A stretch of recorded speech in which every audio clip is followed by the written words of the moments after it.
दोन्ही राष्ट्रवादीच्या विलीनीकरणाबाबतच्या बैठकीचा एक जुना व्हिडिओ TV9 मराठीच्या हाती 17 जानेवारीला शरद पवार आणि अजित पवारांची चर्चा झाली होती।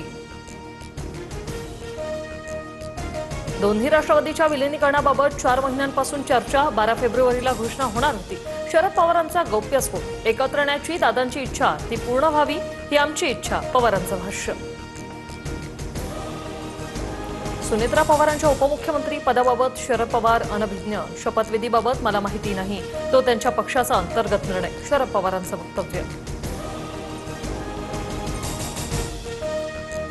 सुनेत्रा पवार महाराष्ट्राच्या पहिल्या महिला उपमुख्यमंत्री होणार। सायंकाळी 5 वाजता शपथविधी सोहळा, कोर कमिटी आणि सुनेत्रा पवारांच्या सहमतीने शपथविधी लवकर करण्याचा निर्णय, सूत्रांची माहिती।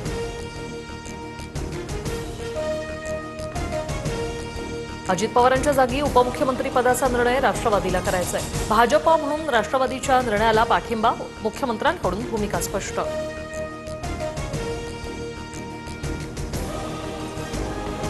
मालेगावात काँग्रेस आणि भाजप एकत्र भारत विकास आघाडी असा गट स्थापन करत एकत्रित केली गट नोंदणी। दोन्ही गट इस्लाम पार्टीला पाठिंबा देण्याची शक्यता।